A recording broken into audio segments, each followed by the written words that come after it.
Bienvenue, patrons of the Nothing Venture, Nothing Gamed podcast. Tonight, I, Zach, will be your keeper of sanity as we delve into the madness in our game of modern-day Call of Cthulhu. Before we introduce our intrepid and unlucky investigators of this maniacal mystery, I would just like to note that during this series, things will get dark and gruesome.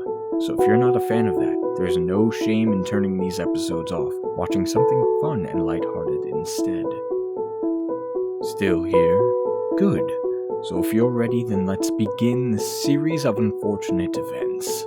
Joining me tonight for the continuation of our story is Nick. Hi, I'm Nick. I play Michael Lee.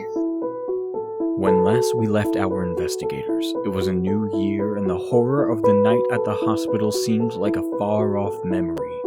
Nikki and Danielle attended a gala held at the hospital to thank the benefactors that helped them throughout the year, while across the city, the newly elected President of the United States was to be meeting with several city officials and then giving a speech to the hundreds, if not thousands, of peaceful gatherers.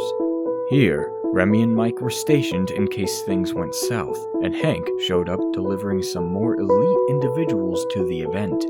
As the evening continued at the gala, the CEO of Revelations Incorporated, Mr. Lucius Hope, gave an interesting speech. Simultaneously, a riot had just broken out at the Peace March, forcing all high-priority figures to escape along with all of the bystanders as police and civilians collided. It was here that Remy witnessed the one wreathed in yellow yet again, their hounds barking as tear gas filled the area, and he did his best to stave off the fear.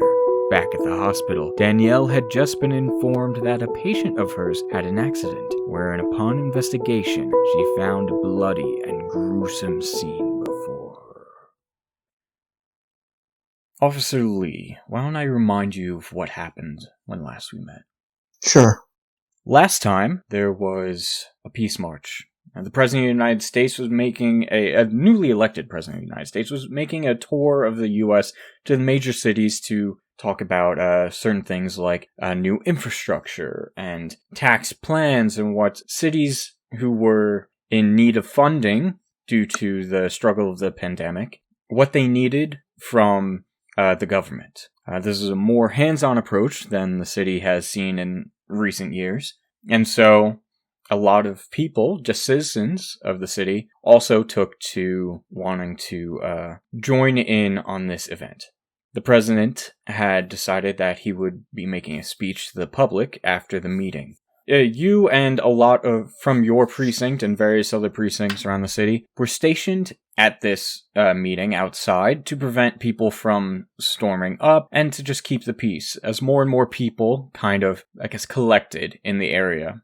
Some waving banners of congratulations and of hope, and others waving banners of wanting change, no matter what the cost. You guys were just there to keep peace, keep order. And you were all warned not to let anything happen. Well, it was towards the end of this little speech by the newly elected president that a shot rang out. And the officer standing next to you, who throughout this entire time kind of had a strange look on his face. You could see that his arm was raised and his gun was pointed out at the crowd. And it was there that the crowd erupted into, a rage at this incident. And there was a clash. Officers and civilians. The police officer that was next to you, in the scuffle of people trying to just get a hold of him and also to stop him from what he was doing, while also fighting off civilians that were now rushing the stage as the president and other high-priority figures evacuated, he was lost. No one knows what happened to him. But tear gas was used to kind of just quell the situation, but the wind carried it further than expected, and the whole area lit up in this yellowish smoke. And it was in this smoke that you find yourself lost and unaware, coughing, sneezing. Next we know, you're opening your eyes. You're in your bed, light pouring in from the window, and a cold sweat on your brow. The events that you had thought were real were not but a dream. Nothing worse than dreaming about work when you're home. Very true. But unfortunately, that is what happened. It is roughly around that time. I would say it's like a day or two before the dream event that you just witnessed. But as far as you know, there's not actually going to be a visitation by the President of the United States. Everything nowadays can be done virtually over video conferences and everything. And especially during this waning down pandemic, but pandemic nonetheless, it would be stupid of the president to make a personal call to a city like this. Yeah, just a dream. Just a dream. And as you go about your morning, you see a note on your pad by your desk at home reminding you that today you were asked to go investigate the hospital yourself, the hospital where everything happened to Officer Johannes, where he had disappeared. So that's where we're going to start with you. You're dressed, you're on your way there, and you receive a phone call with the ID tag of Detective Bolero. Bolero, what's up, man? Hi, Officer Lee. How's everything going so far? Have you gotten over to the construction site off at Mount Sinai yet? Almost. What's up, man? What could I do for you? Nothing. I just wanna remind you, this is so... We're at the end of our rope now. There's a lot of things, and you keep saying that you think that it was one of the 4 suspects that we have. And so I want you to take a look around the site just in case. We've done our best to halt the construction for the last few months, but the window is closing. They had to get it done. The city is unfortunate. Well, not even just the city, just the people who were in charge of this are giving us grief for it. They can't finish their project. So just remember, just try to take a look around and tell me what you find. It's pretty much untouched, save for our guys every now and then. Yeah, if I find anything, I'll call you back. Alright, good. And don't hesitate to ask the security about that night. Get it fresh for yourself, and then meet me back at the precinct after you're done. Let me ask you something. What's up? You think I'm crazy? You think this is just a freak disappearance? No, I don't think you're crazy. In fact, I think you're one of the most level-headed officers we have, which is why I'm trusting you with this. I've taken a look at the site myself, and it gave me the heebie-jeebies, as it were. What? Yeah, you step into a place and you just get a shiver down your spine. It's kind of what it felt like, I looked around and I found some stuff, but nothing that really made it conclusive. So, if you don't mind, just, like I said, take a look around. Yeah, I'll take a second look. Alright. Like I said, meet me back at the precinct later. I'm here all day working on some other case. You got it. And he hangs up. So, I guess we will fast forward to pulling into the parking lot of Mount Sinai Hospital. Did you take your police car, or did you take a personal car? I took my personal. I'm in and out. Fair enough. So, you head on inside. The front desk of security is right there, and you walk in, checking people to make sure that they're clear to enter the building, and stopping anyone who doesn't look like they are showing proper identification. Hey, what's up, man? Name's Officer Lee. I'm just here to check out the construction site. You mind letting me through? Oh, yeah, I think, head of security said something about you stopping by today. Yeah, he got a call from a detective of some kind saying that you would stop by.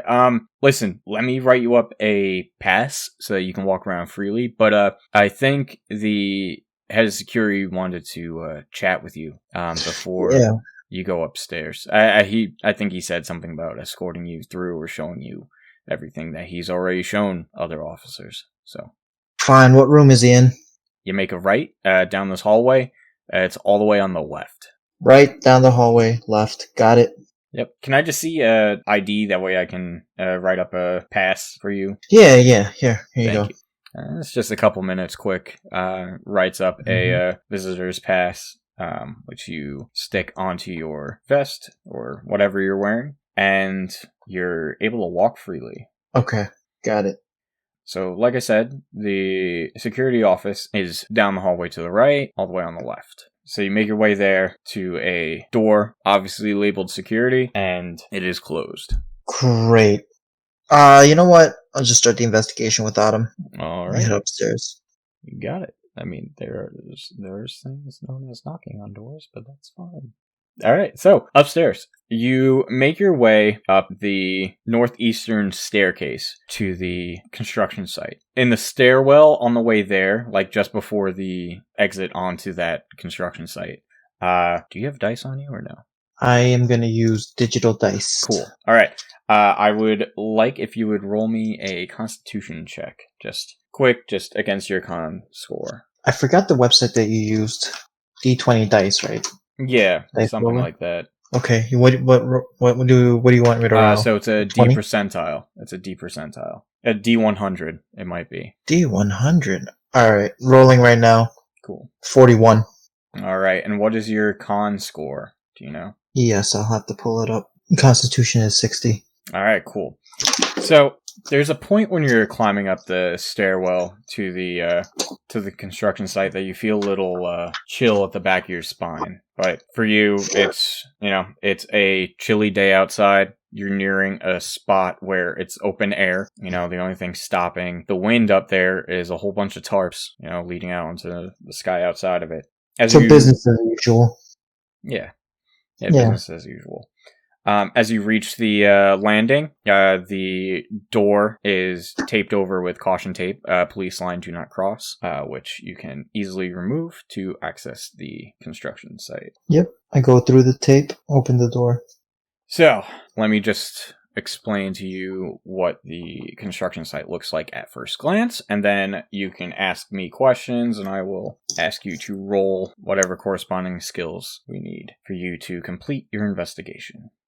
The construction site, as I recently said, is unfinished. There is no roof on this spot yet. There are plenty of beams, and the floor looks like it has been, was the only thing that was finished. Around the site, you see various tools. You see tarp-covered beams and other building materials. You see several large pillars that are probably support pillars. And like I said, there's tarp that is being gently pushed around by the wind just outside of it. Just past the tarp, in some areas, because there are gaps in the tarps, you can see the city skyline below.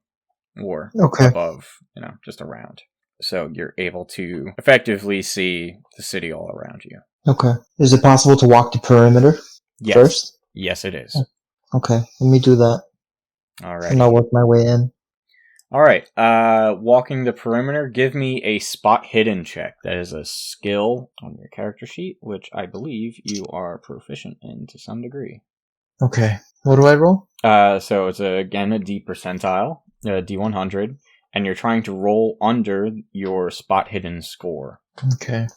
87. Oh, I believe that is not under your spot hidden. Yeah. What is your spot hidden? That way I'm aware. We never went through the skills, I believe, from what I recall. Yeah. Okay. You said that was going to come into play later. Yeah. Okay. Well, we can... Oh, I think that's... Yeah. Okay. Well, we'll just go with the 25 for now. That's in the spot hidden section, all right? And then after this, we'll go over it. So that is well over the 25.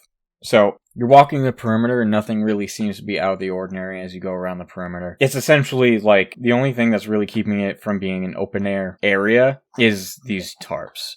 And even still, there's some spaces that are open. Looking at the construction site itself around, apart from a tool here and there, nothing seems to be like that out of the ordinary. So just a regular rooftop with a tarp. Mm-hmm. Is there anything on the tarps? No, they're just regular. No flatter, no nothing? Yep, just Home Depot branded tarps, I guess. So the rooftop is spotless? No, the rooftop isn't spotless, but around the perimeter of this site, you aren't noticing anything. Okay. Yeah, that's just from your cursory glance around the perimeter. You are able to investigate as you wish. Are there any cones that crime scene set up? Numbered cones? Not really, because they hadn't found anything. Like, the only reason why this place is blocked off is because of the ongoing investigation, and even security downstairs supposedly has footage revealing that your suspects all walked down the stairwell you walked up sometime after the incident must have taken place. How's the center? What's the center look All like? right. So, why don't you give me a combined roll of spot hidden and listen? So, since they're both 25%, you just give me one roll, 1D percentile roll for the two of them. I rolled a 1. Oh, it's 0, Yep. 0, 1? Yeah, out of Just 100, nice. All I right. literally rolled a 1. Hell yeah. Way to go. That's actually Yep. perfect. All right. So, give me specifics on how you're looking about the center of this construction site. Specifically in the center, I am looking at the horizon, basically looking towards the city, like you said, towards the backdrop, basically trying to get perception. Then I'm looking downward. I'm looking at to see if there's any kind of marks, scrapes, scuffle indications, any kind of splatter. Basically anything to indicate that something occurred. Okay. So, this is where it gets fun. You rolled a 1, which is the best you could possibly do on this check. So, you're looking around this construction site. You know, the perimeter check didn't really seem to give you any clues or anything. So you're looking around the center. In the center is another larger support beam, followed by, this is where, the construction site kind of piled up all of their building materials. You know, so Okay. wheelbarrows, bags of sackcrete, you have more steel beams lined up, cement bricks, you know, everything's just kind of like piled here and then covered with tarps. And because it, you know, over the last, I guess, want to say, you know, it's been a few months, you know, it snowed a bit, and because this area isn't completely covered, snow probably got in here. So there's a little bit of frost on top of these tarps. Now, as you're checking around them, because this is more closely in the center, you've looked around, scanned, you didn't really see anything over in the horizon, looking out towards the horizon. As you look down, or as you just start like pulling the tarps off in order to check everything that's underneath, you notice something wedged in between like a tarp and the center support beam. You wouldn't have even noticed this if it wasn't for the fact that when you move the tarp, you can hear it kind of, the jingling of just metal on metal. And as you stoop down to check what it is, not only do you find like a small amount of sand in that area, which doesn't seem likely considering the fact that there's no sand anywhere else, but in between one of these stacks of material and the support beam is a set of dog tags covered in blood. Oh. I'm gonna snap a picture of it and text it over to Bolero. All right. Do you investigate the dog tags further? Can I read it without touching it? No. No, it seems like it is really in there. I want to put the tarp up. I want to go back downstairs. I want to grab a pair of rubber gloves and a paper bag. I'm going to physically remove it myself. All right. You're able to do so with ease. And upon returning to your construction site, gloved and paper bag ready, pick up the dog tags, and they do read Johannes. Believe he was I guess he only did a few years in the army, so it was PFC Johannes. It's his old tags that he's. So it's most definitely no longer a missing. This is most definitely a crime scene, and something happened to him. Yes. Good. Anything else? Apart from the sand that you find around there and the blood on the dog tag, there isn't really much. Shit, the sand. I would like to bottle it. All right, yeah, it's no big issue.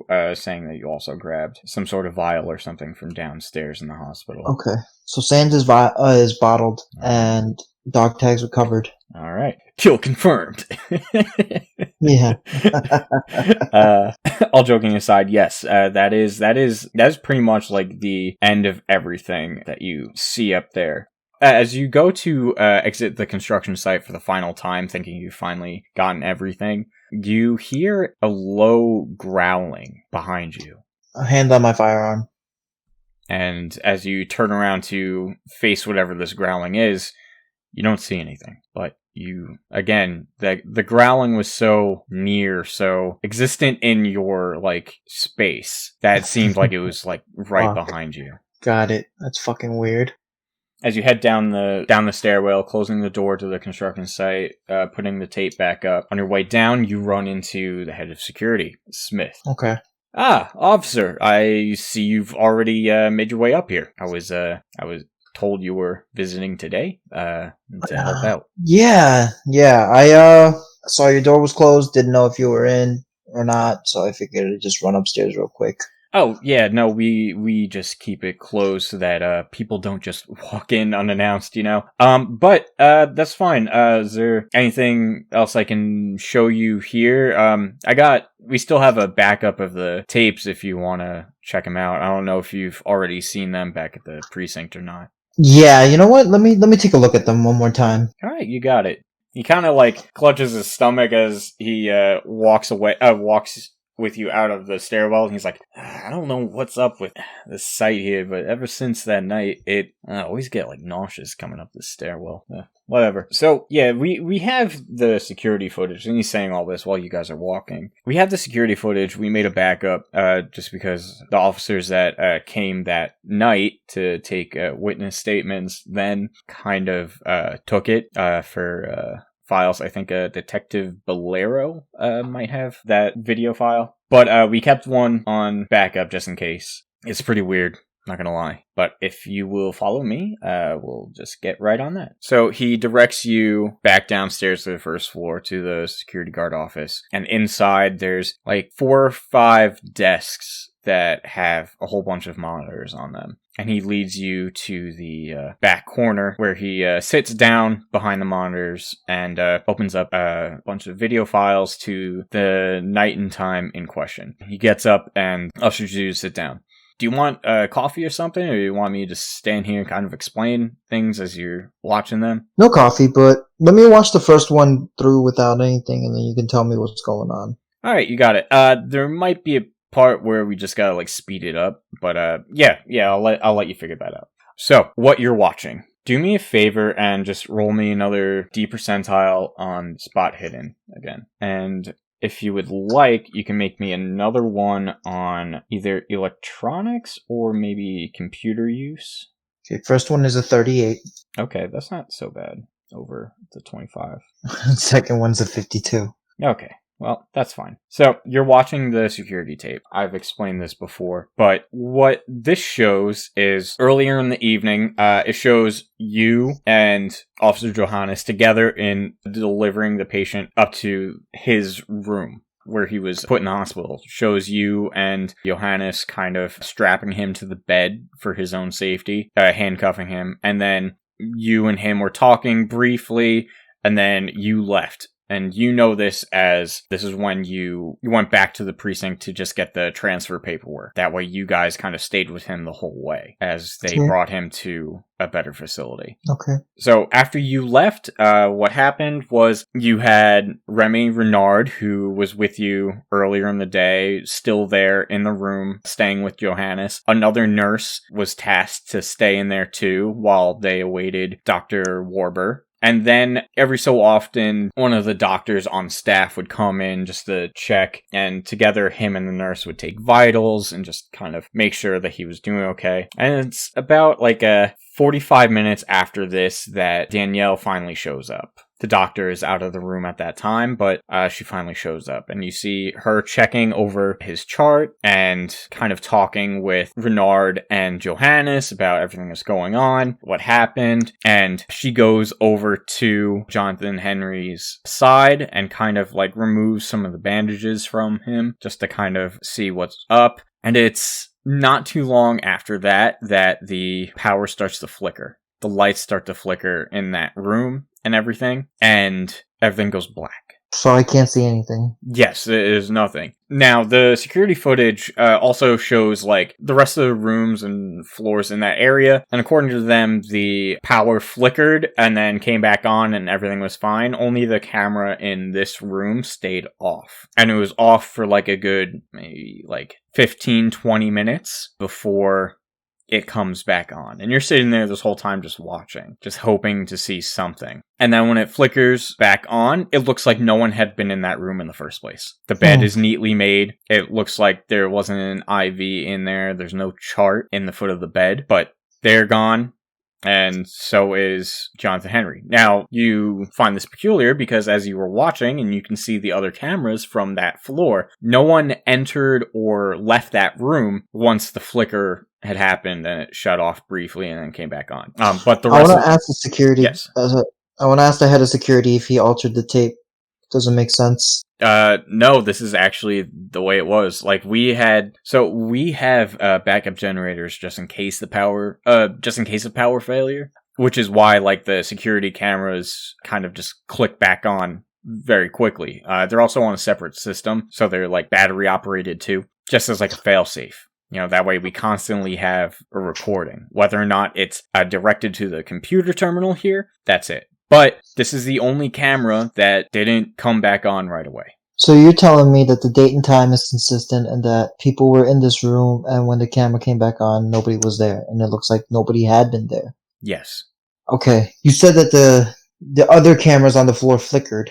Yes, they flickered and then turned back on, and he actually rewinds the tapes back just a little bit to show you. See, look, these people, there were nurses in the hallway. So when the lights went off, they kind of went into rush mode because, they got to make sure that some people who are on life support are okay. And so you have them rushing all throughout the floor here after that. And it was kind of loud, as it was the rest of the hospital, Everyone was kind of like in a panic because it's been a long time since power went out. And even a split second of power failure can be life-threatening. Well, I'd like to rewind to the part where the cameras flicker and play it back at 64th speed. All right. So he actually, because you aren't able to do it yourself, you don't know the system, Smith goes and rewinds back to that and then plays it at a slower speed just so you can kind of like view it as it happens. He's like, how much further before the flickering do you want it? Just like a half a minute before or? 15 seconds before. I want to see if they capture anything while the cameras flickered back on since they were flickering. So in the 15 seconds prior to the flickering, that was when Jonathan Henry was kind of more active, I would say. This is when Danielle had gone over and kind of removed the bandages from him and he was like awake, stirring. And you remember from like finding him, like he was covered in like scars and everything. And from the angle you're at, you can't really see the state of his wounds from that evening, but you can see Danielle kind of have like a shock to it, and then you see him panicking in the room, and that's when the flickering started right there. Am I able to make anything out of the flickering from the camera in the room and in the hallways? Give me another spot hidden. So 100. Yeah, another D percentile. 48. 48, okay. So in the hallway, you don't seem to find anything. Give me one more for the room. 80.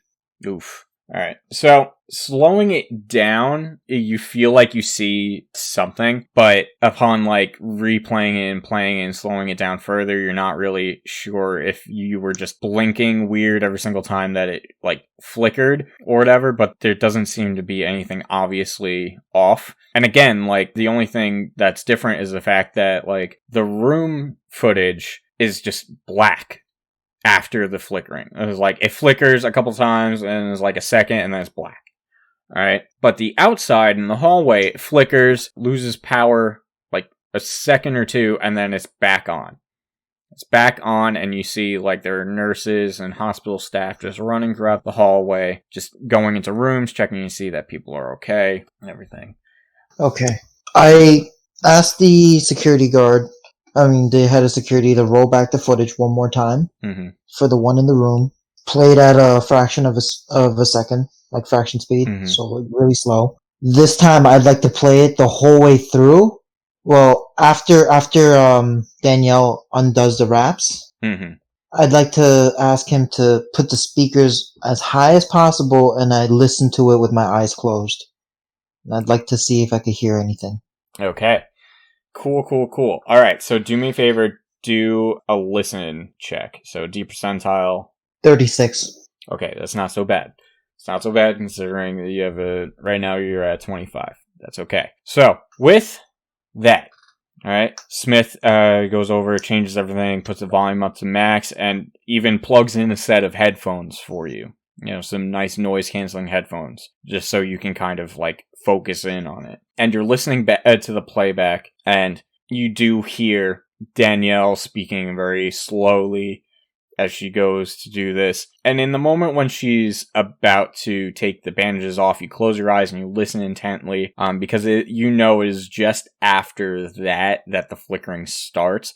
It's like a couple seconds after that. So you close your eyes and you listen. And at the time when she's taking the bandages off, you feel like you hear like the sound of static start to fill the audio. But you're not sure if that's supposed to be there or not, because, you're playing everything at like a fraction of the speed, But it's definitely more noticeable now than it was before, as you were normally going through the video file.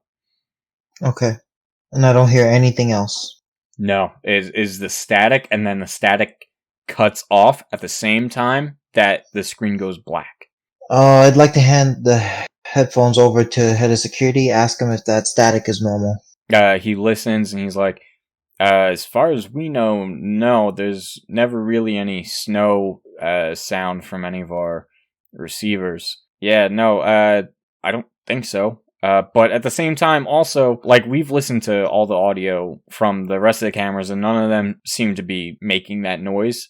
And he actually does, he silences the one from the room and kind of pulls up the one from the hallway just outside the room in order to show, like, the same sequence at that speed and volume, so that way you can see it for yourself, and there isn't any static in that recording.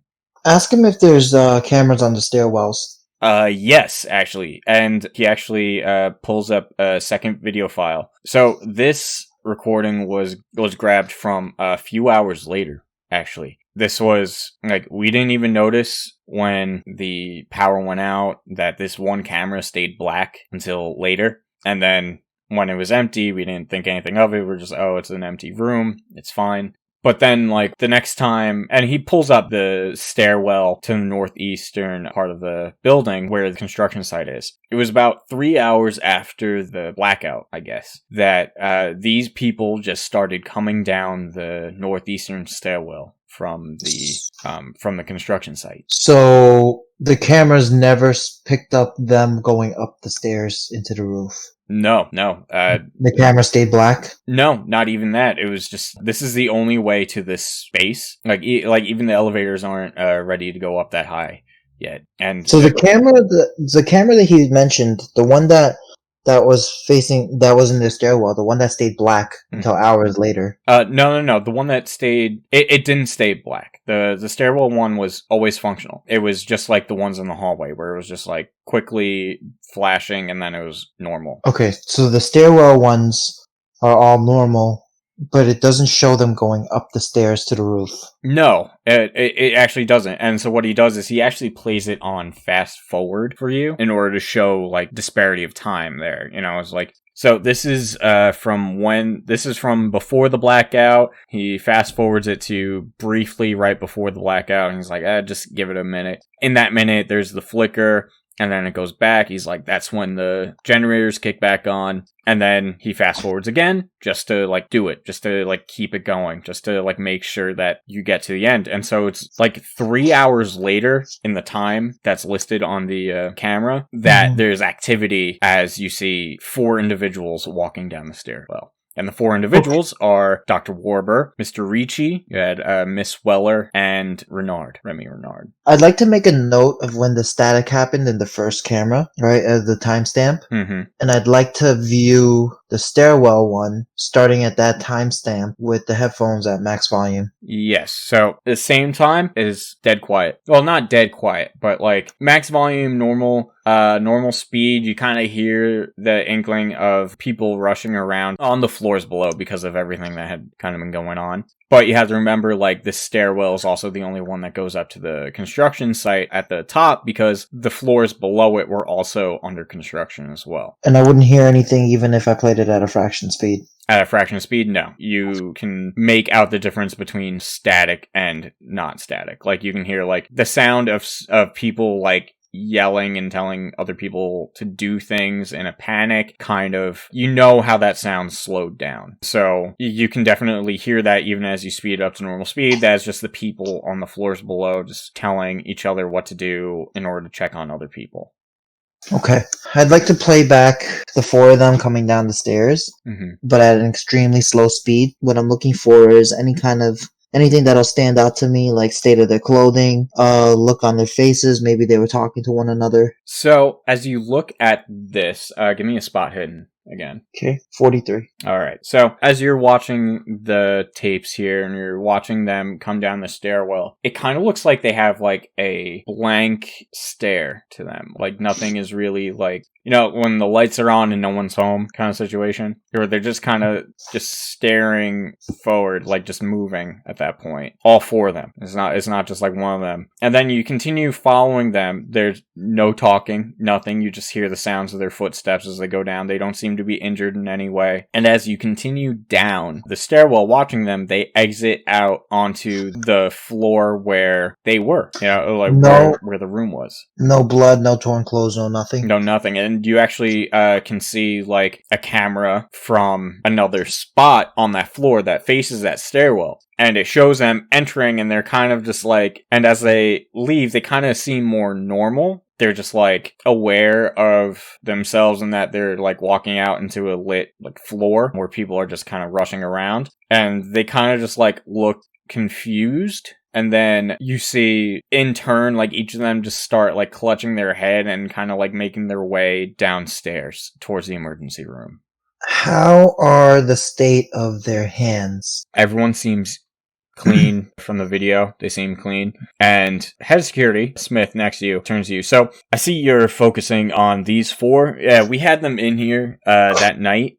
And we were kind of asking them, like, what happened. But they had gone down to the emergency room after. And, like, as you're watching, you kind of, like, watch them and track them down to the emergency room. Yeah, and they said that something had happened, but they weren't sure. They weren't feeling well. Everyone looked them over. They seemed fine. There wasn't a cut or scrape on them at all. None of them had, like, any physical damage to really say so. So it's weird, but we do have records of them going down to the emergency room and checking in there. I'd like to see footage of all of them in the emergency room. See their state. See what's on their face. Like see like facial expressions. Mm-hmm. As he changes the camera over, one more spot hidden. This will be the last one. 50. All right. As you watch them, they're being led into the emergency room, which is in a bit of a like they're just still busy. It's an emergency room. Down there, you see Weller kind of walk over to this guy who now has a cast on his leg, and she seems to be speaking to him as everyone else just kind of like sits down. Remy walks over to the nurse's stand and asks to see if like someone can get him like something to drink or something. And they all just kind of like sit down in chairs and they all just look tired, if anything. They don't look like they've been through the ringer. They don't look like there's no markings on them to show that something happened. But it is apparent that something must have happened because they're, again, they have that kind of like exhausted look to their faces that wasn't there earlier. You know, and especially because, like, prior to the blackout, as it were, the only people you had eyes on were Danielle, Remy, Johannes, and John Henry. Yeah, but here's the thing, though. Exhaustion and the state of their faces kind of makes it seem like they all just committed murder together. And it could be them dealing with the moral consequences of that. Who knows? I'm just telling you what you see. Oh, that's what I'm feeling. That's what I'm feeling right now. I mean... Is it strange that the cameras went out? Yeah. Is it strange that can't see them go up to the rooftop? Yeah, but multiple accounts say that my partner went upstairs to that rooftop with the 4 of them. The 4 of them came down looking shell-shocked. It's kind of what it's leaning towards. So, you do have video proof now of the fact that there was all of a sudden a blackout and there's no video footage on that room. And when it comes back on, there's no one in there, like it hadn't been touched. You also have video proof that no one left the room, apart from the doctor and nurse well before the blackout. You have video proof of Danielle, yourself, Remy, and Johannes entering the room at various times. Yourself leaving, and then, like I said, right before and after the blackout, you have no video evidence of them ever leaving that room, which is why it's weird that there's nothing here. Yeah, but I also see the four of them leaving the rooftop. Yes, that is it. Is like now there's that time dilation of there's nothing from that room, and then 3 hours later you have 4 people just walking down from the construction site. Okay. So they are all now primary suspects. If they weren't before, they are now. Yeah, you can't just pin it on one guy. It's all of them. Okay, I think I've seen enough. All right. So, Mr. Smith thanks you for stopping by. Says he's doing his best to keep the construction crew from going up there until you guys deem fit. They're not happy with that, so he doesn't know how long it'll be before there's a lawsuit, but he's doing his best, and he thanks you for stopping by. Great. Thanks again. I'm gonna go drop this off now at the lab to have it tested. Oh, you found something? Yeah, just a little something. So I'd like to keep the crime scene up for a little bit longer. I know it's inconvenient, but if a couple of things were missed already, maybe more things would have been missed. So.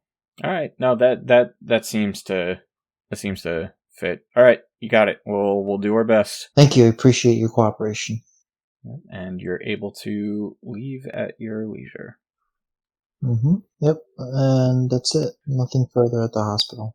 Yep, that is the end of the hospital run. Now, what do you do? I checked my phone to see if Bolero responded while on my way to the lab. You had sent him a text message saying that you found something. With the photo, yes. Yeah, he said to come to him right away. That's the text. Fuck. I want to call him. See why he needs me to come to him right away instead of the lab. Yeah, okay.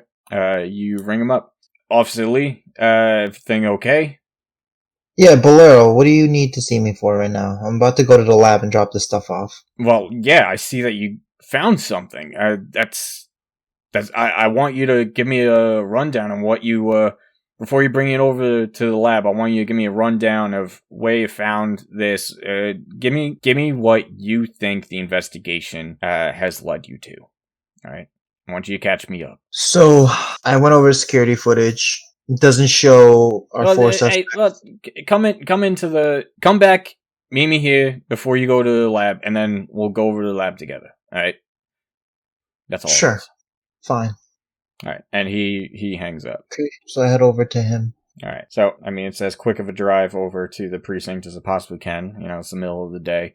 Who knows how much traffic it actually is in New York. And he leads you into his office, and kind of, you see that he's kind of cleared a space on his desk, and put down, a clean, lunch tray. It kind of looks like. And he kind of, put it there, and he's got a box of disposable gloves next to it. Okay. Alright, so, show me what's up.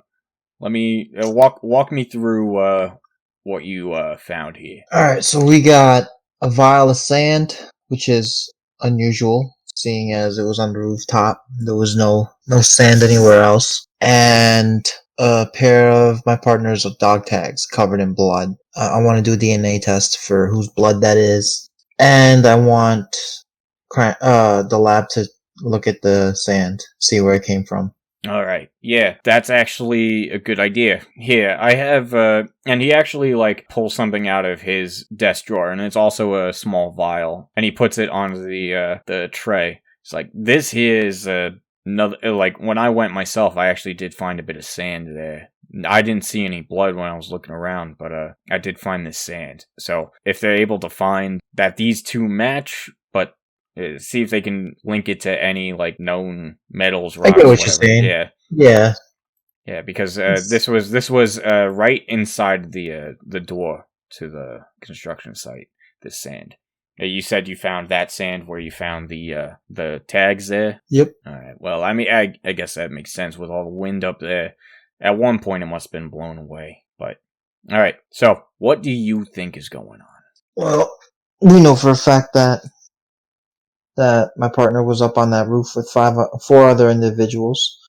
I saw the camera showing 4 of them coming back down after the fact. So until the blood can rule anybody out or put anyone as a prime suspect, we're treating them all as prime suspects. I also want to see the origin of the sand and start running their credit cards if they see if they traveled anywhere where the sand could have come from. But we won't know anything for sure until we get the lab results. Yeah, that's true. That's true. Okay.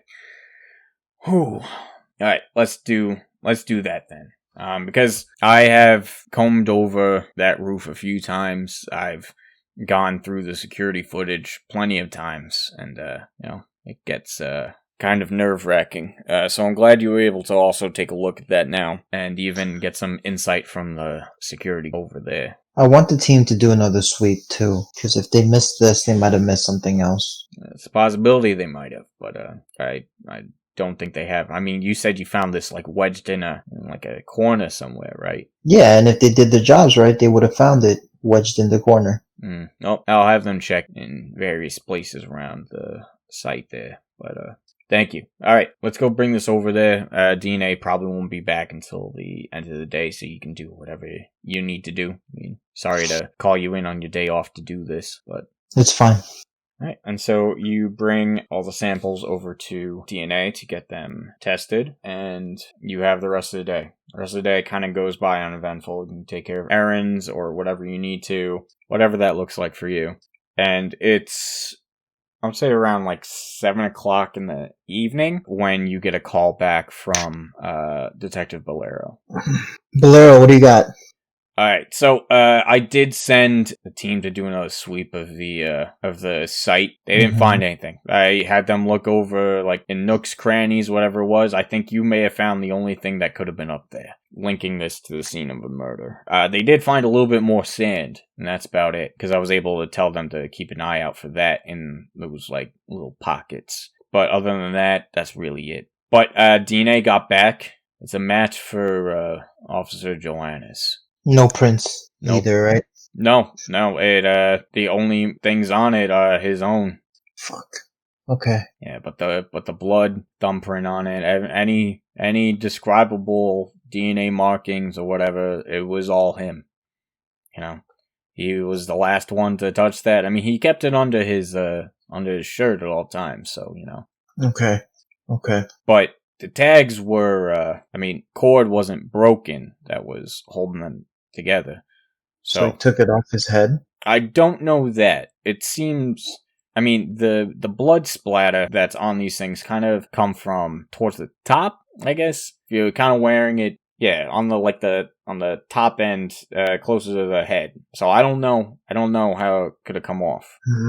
Okay. You also said something about static earlier, right? Well, I was listening back to those tapes from when we had the witnesses in here earlier last month, and that guy Renaud, he this is when I left the room.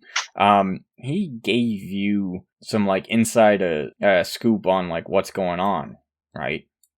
You remember, I remember, but at the point when he's telling us about like what happened, the tape had this weird like static overlay going on with it.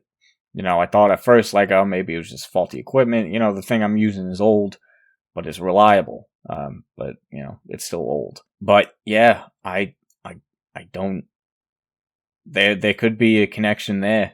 You know, I don't know what you want to do to kind of get through that. Shit.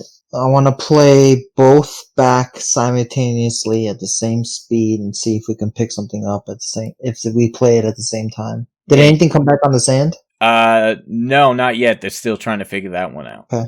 I think they sent it over to another department just to try and figure that one out. I should have something to you soon, but okay. Well, let's listen in for both of that static at the same time. See if it'll bring anything out if we play them both. Yeah, you got it. I'll get right on that and I'll let you know what's going on. Thank you for your hard work today, officer. Yeah, anytime, man. All right. I'll see you tomorrow. I'll talk to you then, all right? Sounds good. All right. And he hangs up. And, you have a relatively easy rest of your evening. I say easy when realistically you could be worried because of all the information you just got at the hospital and everything. What do you think happened now that you have all this information? I mean, technology is faulty. That's nothing strange. But the fact of the matter is, we know that Johannes is on the rooftop with the four of them, but the four of them come down looking shell-shocked without Johannes. Now we have confirmation that something happened to him because of the blood on his dog tag, so this is now being investigated as a murder. And all four of them are prime suspects. All right. So, according to yourself, the suspect list has gone from 1 main suspect to 4. Yeah, to 4.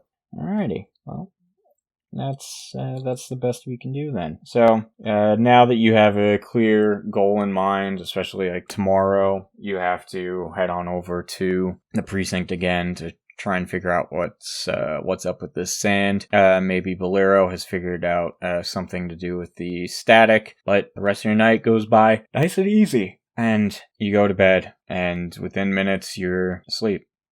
And then you wake up. And the reason why you woke up is because not only did you feel like a weird chill in the air, but your bed also seemed hard and not like it usually does. It kind of almost felt you rolled over and it felt like moist stone instead of your mattress and your sheets. So you wake up and you look around and you're in this dark room, and on the floor around you, it kind of looks like you're in a basement, right? And on the floor around you in the darkness, you can make out 4 shapes also on the floor, all coming to. Well, at least I'm not dreaming about work again. And I think that's where we're going to end it for tonight. But until we meet next, just remember, the Sandman comes for the restless and